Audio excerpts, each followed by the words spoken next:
there has to be something perfectly in alignment right now with the fact that I'm sick making a video about ads, Charlie's sick making a video about ads, and then at the exact same time, Drew Gooden also then releases a video about everyone trying to waste each other's time here. This is perfect.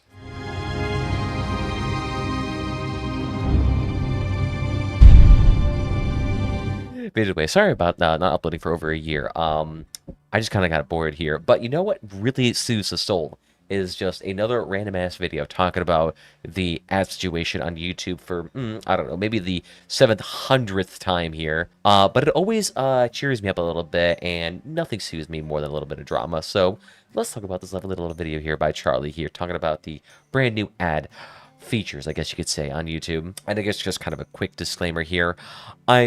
I guess you can call like pro ads, if that's even a thing, in the sense of I understand why ads are a thing on YouTube and generally are supportive of ads to the point where I have a premium subscription that I've had for what, since 2018, I think? Yeah, since 2018.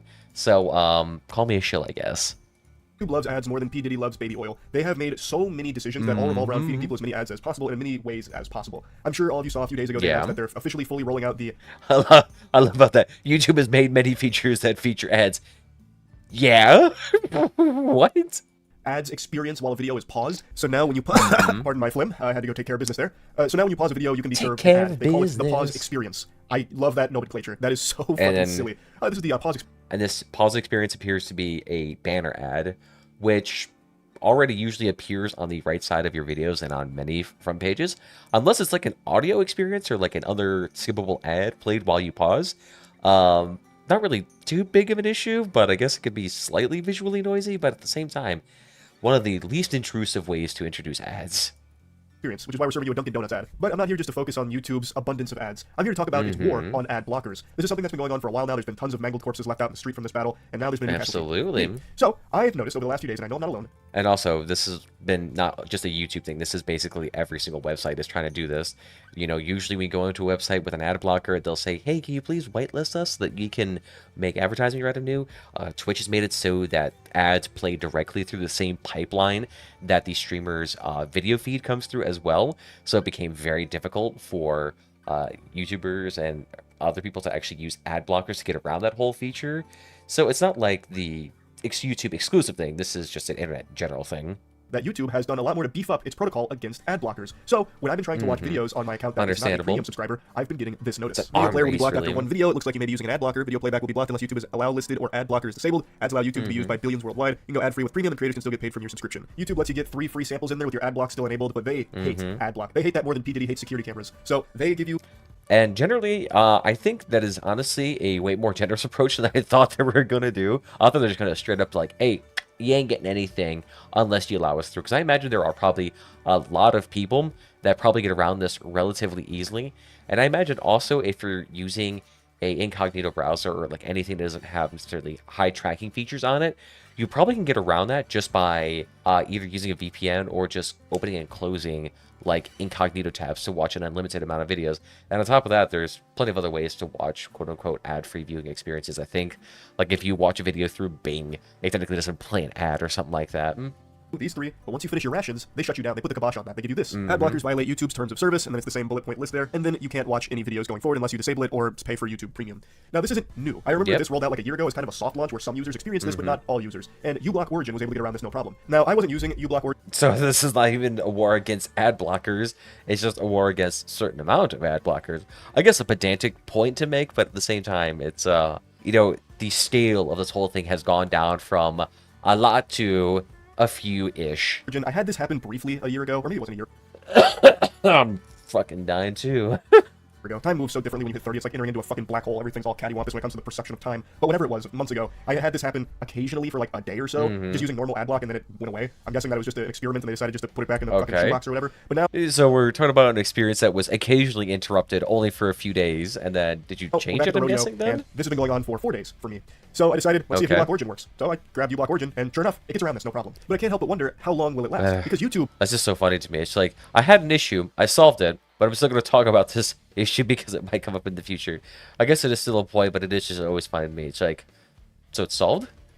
is constantly trying new ways of feeding you ads and breaking ad blockers. Like, they clearly villainize it. It's very obvious. They're not pulling any punches. They're not trying to hide or anything. They are saying, if you use an ad blocker, it's against our terms of service. It violates it. So the fact that uBlock works is probably something they're not overly thrilled about. And I remember a few months ago, Mudahar made a video. It's funny because I feel like people say that and they talk about like, oh my God, can you believe YouTube is trying to serve you more ads in different ways? And it's like, yeah, no, that's kind of what I would expect. A platform that lives or dies by the amount of advertisements and the amount of people are willing to pay for these advertisements. Yeah, no,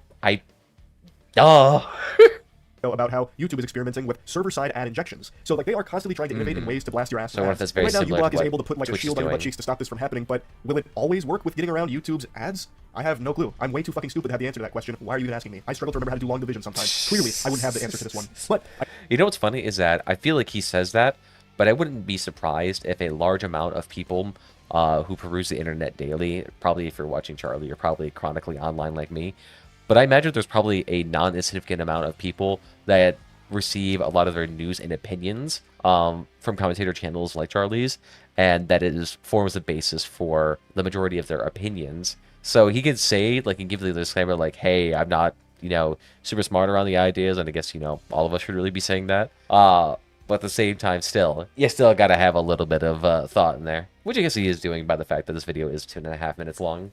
I do think YouTube is probably having like an entire dedicated fish tank, all focused on brainstorming how to break uBlock Origin and every other ad block to force people. And I feel like if anyone else was in like a administrative lead position at YouTube or Alphabet, they would be advocating for that too. Into either paying for YouTube Premium or allowing ads on the site. What I do know for sure is that... Because imagine, if you're talking about like being able to serve ads to a lot of people that are using ad blockers or integrated ad blockers into a variety of privacy browsers, because I imagine there are some that automatically do that. Yeah, of course you do that, because on the scale of YouTube, where a large portion of the internet traffic probably is using ad blockers, I wouldn't be surprised if that wouldn't translate to millions upon millions of potential ad revenue dollars. The internet itself is unusable without an ad blocker. Period. Full stop. I'm not being exaggeratory. It is literally not possible to use the internet without an ad block. Go to any main... Which, that is a bold statement to make, because I feel like that was the case maybe back in the early days of the internet, where monetization strategies were a bit more aggressive and monitoring systems on like ad quality and maliciousness was not as stringent. But I feel like nowadays it is like ad experiences are kind of not that bad. Maybe I'm just like bad something. Maybe he's an explanation for this. Try and read an article without an ad blocker. You will find maybe 2 sentences that are broken up by 5 ads, an auto-playing ad, a banner ad, audio ads that play in the background. You can't get any of the content on the internet anymore without an ad block. It doesn't exist. Okay, so let's go to a journalist's webpage now. Let's go to like the Associated Press, maybe. Okay, reject privacy cookies. Okay, sweet. Got some things here. Oh, here's a little article about a hippo. We got some ads up here that looks like they broke. Sweet. Video, but it's not auto-playing. And doesn't appear to also be any ads there. Okay. Couple of links. Oh, here's a freaking advertisement for trucks. Okay. Not too bad. Doesn't appear to be just be a still image. Link to another articles. Couple of paragraphs between each ad. Oh, another one for blind right, whatever that is. 2 more paragraphs, another advertisement. They're also not doing the thing where like the content on the page is constantly resizing based on the amount of ads, which is pretty good. Because it used to be a big issue where like it would constantly like expand, shrink, and it would like go wacky for a few minutes when you're loading and everything. But okay, I mean, if this is the worst, this is still extremely mild. Just like what, 4, 3? Let's see. Let me count that again. 1, 2, 3. And then the 4th one up here that's broken. So we got 4 banner ads. And I guess maybe if you want to include this call to donate. So we got maybe 5 ads here so far. Oh, shit. We got a little pop-up and it just clicked away too. Okay, well, shit. If that's not good, let's try CNN maybe? Shenanigans. We got a banner ad and an auto-playing video. Ooh, obnoxious. Bad. But what else? Yeah, a few auto-playing videos, a couple banner ads. But again, still content's easy enough to navigate to. Poll thing, quite a few paragraphs. Picture about the thing, quite a few paragraphs again. Picture about the thing of quite a few paragraphs about the thing. Links to other articles. I don't even see any banner ads here. I guess unless you include the things to other articles. So I guess we'll count that to be generous. That's 1, 2, 3, 4, maybe 4. So 4, which is just links to other things. We have a banner ad up here. So 5, 6, 7, 8. And even then, none of these are intrusive. Like, there's no auto-playing videos. There's nothing loud volume blaring. Like, I feel like he's talking about a type of ad experience that is just not even existent anymore. I feel like the days of just a stupid amount of ads playing in your field of view, what is this? Is this like a fucking take from 10 years ago? All right, and I'm checking here on Edge just to make sure if it's the same case, and it's pretty much the exact same thing with just all of the banner ads. Not really that much different. So even in his quote-unquote, I'm not exaggerating state, it appears to be just like not even remotely close to the case nowadays. Maybe there's some like other smaller websites that are way worse when it comes to advertising frequency and intensity, but that just does not even appear to be the case anymore. The ads are the content. Like, that is the internet now. It's fucking tragic. And YouTube is bad without an ad block. Because unskippable ads out the wazoo. Ads that play, even when you pause a video now, like, it's excessive. I know I already made a video on this topic, like... The thing is, too, when it comes to YouTube advertisements, for the most part, the content creator itself has a huge degree of control over what actually gets served to you. It's not like when it comes to YouTubers, they are just completely at the mercy of whatever they serve. For the most part, they can choose where the ads go. They can choose the intensity of them. They can choose whether or not to even have banner ads or skippable ads or non-skippable ads. Like, this is all up to the creators for the most part. It's just for those that are trying to seek a bit more of a living on this platform, they might choose a more aggressive ad strategy to try to maximize revenue, to then be able to either invest more into the show or just be able to continue to do this full time. And yes, maybe there also might be those that are just being excessively greedy, but I feel like those would be relatively eaten out if they just didn't have actual good content to back up that type of greedy strategy. So I feel like, you know, they say this like, oh, there's always unskippable ads. It's like, yeah, because maybe you guys put that there. Just don't put it there if you don't want to. You could disable ads entirely if you want to have the absolute best viewing experience. But we all know why you're not doing that. 6 months ago about how the internet doesn't function without an ad block anymore, but it needs to be driven home just how bad of an experience that is. It's not even an experience. At that point, the only experience you're getting is like brainwashing. It's like the ads are used as a form of hypnotism against those that traverse the cyberspace without protection. I know this is a lot of exaggeration, but I feel like a lot of people say this, they feel it, but then at the end of the day, we're talking about maybe 10-15% of the viewing experience is ads at the absolute worst. Like, if you don't have the ad block condom on, you're fucked. Like, you're walking away with the worst diseases imaginable. It's awful. It cannot be overstated how awful using the internet without that. I'm glad at least he didn't go down the route of saying, all these ads, they all have so many viruses, they'll take your computer away, they'll destroy everything. And it's like, yeah, I don't think anyone's really convinced about that anymore. And I'm glad he didn't go down that route, because I feel like I used to hear that all the time. And it's like, what? What? So when it comes to YouTube in particular, it's not as easy as just like oh, okay, I guess I'll go ahead and turn off my ad block. It's not that big of a deal. It is a big deal, because then if you're trying to watch like a 10-minute video, that'll turn into like a 20-minute experience, because it'll be 10 minutes of trying to watch that video with 10 minutes of ads like slapped on top of it. That's exaggeratory. I know it's not to that extreme. I guess that's what it turned into for me, because I watched this video and immediately got a fucking addict to the point where I'm like, time to fucking pop up that OBS, baby. But it is a much worse experience. And it's not like getting YouTube Premium is free or anything. That's 14 clams a month. That's an expensive subscription, especially when everything in the world... It's $14 a month at the most expensive. They also do have a student discount option, a family discount option, and an annual discount option. They're all probably like a few bucks cheaper. And on top of that, it also comes with, I think, YouTube Music. At least I've been using YouTube Music. So I was canceled my Spotify with that. So for most people, probably not going to be that much more different than what you've already have. But also, that's also just me being a huge freaking shill at that point. But I should also say that I feel like for most people, they talk about like, oh, I need to save this money. If you're chronically online like me, that probably isn't your absolute biggest expenditure. I imagine there are probably a lot more people who complain about this. And if I look at their bank account statement, it's like, so how much did you spend here in Funko Pops and Uber Eats? Okay, then, sure, Betty. 13 clams a month. That's an expensive subscription, especially when everything in the world is subscription-based now. Fucking subscription-based oxygen access at this point. Like, everything is subscription-based, so it's $14 on top of whatever other things you're subscribed to. It's not a low amount of money by any means at all. And YouTube without an ad block is just kind of dog shit. It really is. Nobody wants to be fed a ton of ads that they can't skip, they have no control over, and you can't escape from it. You can't even pause a video and be safe from the ads. They'll come through and fucking jump scare you, even on the pause screen now. So it's not like a... I mean, yeah, we can talk about like how the viewer experience may be disrupted considerably through these advertisements. But for the most part, if you're talking about like skippable video ads and maybe the occasional banner ad, like these probably minimally impact the viewing experience if you're talking about doing this for, you know, tens of minutes, 40 minutes, hours at a time of watching content.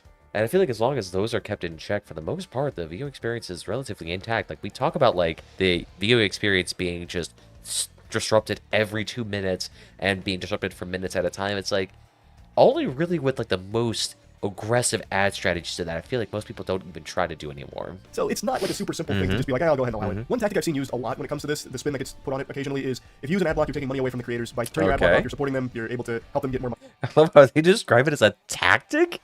A tactic like we're employing it on a battlefield. I say, deploy the skippable Dunkin' Donuts ad who fired the missile. And the thing is, I think the majority of creators on the platform really don't give a shit about that. I've seen most of them say, don't give a shit about ads. I guess maybe he's technically right on the sense of when you're talking about most YouTubers, most of them are not making anywhere near enough money to justify calling this experience, career, or a job. Most of them are probably just uploading it and just having fun doing it and calling it good there, which is totally, a reasonable thing. But imagine for any sort of like modestly large size content creator, especially those that are employing a team like LCT or Gamers Nexus or Philip DeFranco, they live or die by those advertising metrics. Sure, they may be able to subsidize it with other things, but still, ad revenue, even for those large corporations, I imagine it probably accounts for a third, fourth, fifth of your operations, which can be massive. Like, it's really only a certain subsect of the population that does not care about ad revenue because they don't make enough or because they are subsidized enough by their fan base. But for the most part, if you're like a content creator that's able to be partially or mostly subsidized by your fans, like you are in a very, I don't want to say privileged position, but in a very uncommon position at least. For the most part, like you are going to need to rely heavily on that. That's why the adpocalypse was devastating, because that essentially meant a lot of people stopped advertising because they thought that it was risky. So I feel like he says that, but it's only because he's just in a position where when you sit here and make videos, essentially just quick little 10-minute video, 12-minute video of just, hey, we need to do this thing here. Let's talk about this thing. And it costs like $0 to make. Yeah, you don't care about ad revenue because it costs you nothing to make this. Like, hey, you need to have an ad block. Like, I think most creators are very well aware that a user having a positive experience while watching their content is more important than that user giving them a couple extra doubloons because they got fed 12 ads. If someone's trying to watch your video and it becomes like a headache. And I feel like he says this unironically, but I think most channels have already, I shouldn't say channels, most companies and advertisers have already taken this to heart. We just looked through all those advertisements on the CNN and Associated Press, and probably other pages that I could do as well. And they had very minimally intrusive ads to maximize viewer engagement here while still trying to make a little bit of few doubloons here. So at that point, you can say like, hey, they've taken our feedback here and they made the experience way more user-friendly at this point. Like, what's the issue here, bud? They're probably not going to come back, and that's much worse for the creator. So I don't think that it's necessarily the most creator positive thing in the world to turn your ad block, to watch every ad and everything like that. I don't think there's many creators that push for that either. Now, I'm stupid, but I'm not too stupid to understand it.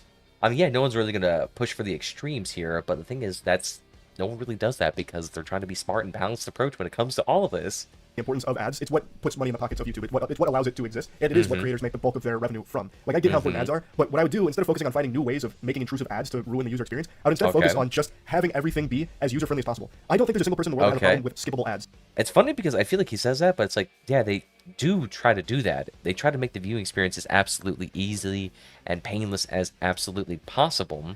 But if they also went too far in the other direction, like, it costs a lot of money to maintain servers to give you hours of videos for free.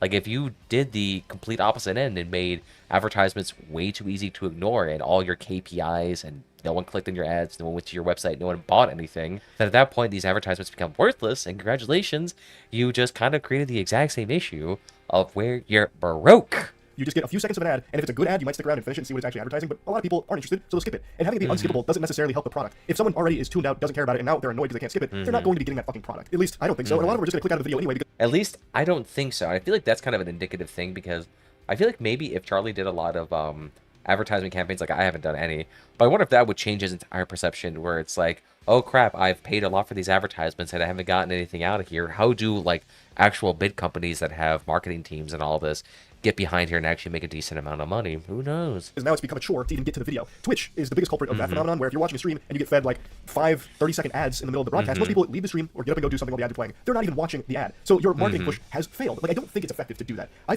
also wonder if Twitch would be a harder thing to sell, because I feel like Twitch has a different type of, I don't want to say business model, but content model, where Twitch itself, most people are there because of the community aspect and then also because of the personality aspect. So I feel like for them to transition from one person, especially after committing for a little bit of time, they would just have like a different ad tolerance than someone like on YouTube, where they're probably just getting fed content left, right, or center, where there's a lot more recommendations and a lot more competition for eyes. Most effective ads are the skippable ones. If you could hook someone, man, I'm having voice cracks and like fucking congestion here. I'm finally I feeling feel you. A little bit, but man, I feel them right now. I am like dying here. This is my second or third take, and my voice is already getting shot. Hitting a new puberty. But skippable ads, you can get someone's attention in a short period of time. If you have like a banger ad, or if your product's a banger, like you can get someone to actually sit through an ad if it's entertaining and advertising something that they might be interested in. But you can always just give them the option to skip it for those that aren't interested. I don't think there's any benefit to someone that's... I love how basically the recommendations like, hey, advertisers, just make better ads that are way more effective in a smaller amount of time. It's like, yeah, they do that all the time. What do you mean? It is like, I never thought about making it like so easy and digestible and so perfect and snappy that I can get off in 2 seconds. It's like, yeah, they try to do that all the time. That's kind of a tall order to do. It's like when you ask a game company, it's like, crap, why don't you just make a good game? It's like, yeah, what does that mean? Not interested sitting through your whole ad anyway. How do you do that? And skippable ads are just the best for users. Like it's not close. Pausing a video and getting served in... Yes, but you can't just be best for users. Eventually, you have to think about how to make money and to keep things going sustainably forever. If we just hyper-optimized for viewing experience, congratulations, you just made a platform that just loses a bunch of money and closes down in a very short amount of time. And not to mention the thing is that if the advertising wing of this thing on YouTube did so well, that can eventually lead back into more beneficial features for YouTube where, hey, now we can offer 1080p viewing, 4K viewing to our content creators or to our people here without necessarily having to get into Premium Town anymore. Like, I feel like there's an option where, scratching the back of YouTube then could lead to them then providing a better, higher quality service to everyone else as well. It always is such a weird thing where it's like, in order for YouTube to win, they have to lose at our expense, where it's like, not necessarily all the case at all the time. Like, there can be improvements made with the extra investment and money and the R&D to actually do things. They could even just pay for additional content that could then be made for someone else. Like, you could argue that all the advertising money that then led into them creating unique shows for people like Vsauce, where I know they probably put it on premium or whatever, but then being able to put that money into them and then be able to make more content, then probably bled into them making better overall quality content later on down the line for everyone to access for free. So you could make that argument too. It's just a weird like them versus us approach, which I feel like kind of creates like a slight sense of hostility and entitlement that just leads to this like weird repetitious argumentation all the time. Ad. I don't think anyone will ever positively engage with an ad that's served that way. I can't imagine a world where someone pauses a video, gets served a Dunkin' Donuts ad, and they're like, you know what? They're right. I need to order some Dunkin' right now. I mean, you say that, but that's how like advertisement works in general. It may necessarily have to be like direct correlation with that, but maybe next time you see it on the streets and you're like, actually, it doesn't sound too bad. I mean, you make it almost sound like ads don't fucking work, and clearly it fucking does if literally billions are spent on it every year. I imagine a lot. God. You're coughing at the same time now. I imagine a lot of people will get served an ad like that and be like, man, fuck Dunkin' Donuts. Like, it's just, I don't think these are effective ad placements in the first place. Like, I don't think it helps advertisers, and it's an overall detriment. I think they're not effective advertisements. Yeah, I guess if you've never done them before. To the user experience of the platform. So, yeah, I think ad blocks are crucial to the internet in the modern age, and YouTube waging war against them and doing their best to shut that shit down, I think is horrible. Anyway, though, that's about it. So, Yep. That Drew Goodman video, everyone's wasting your time, and that's just me right now. But yeah, the thing is with content like this is that I see it crop up every like 6 or so months, 4 months, where some feature like this rolls out. We get the exact same argumentation again and again, and then nothing advances because I feel like ultimately a lot of these videos, I feel like just enunciate the general sentiment that everyone has where like, we don't really like those ads, but then we kind of still need them and they're kind of crucial to everything, and we'll just continue doing these arm race and things against that. And it's like, I feel like, once people get a bit more holistic view about it, I feel like they'll just be less pessimistic about it, and that's kind of what I'm hoping I'm doing with this. Because I feel like people had a similar sentiment around YouTubers taking sponsorships initially, because they're like, oh, wow, this is interrupting our viewing experience now, because now there's an advertisement baked into the video itself, and this is just destroying us, and how can we deal with this? But people said that, and then they realized, oh no, now my content creator over here can no longer support themselves, and they left, or this one's uploading more frequently, or blah, blah, blah. But now it's like, actually, wait, now we get this, people are able to stay around more, they able to hire an additional editor, they got to make more things here, and all of a sudden it's like, yeah, and then we got higher quality advertisements and more stable advertising frequency around that. Because, I mean, if we didn't have that push around sponsorships and whatnot, and people were more just relying on those advertisements whenever an apocalypse came through, that it's just like raining fire down upon everybody, because it's like, oh my god, everything's no longer working. But that's just my thoughts. What do you guys think about it? Leave a comment down below here. I'm sure we'll get 1 or 2 here. If not, who the frick cares? We all had fun here, yeah? But anyway, I want to thank you all again. Follow our platform, your favorite, YouTube, Twitch, Join our Discord down below if you want to get notified, and I don't know, become a member. I don't care. I don't make any money off this.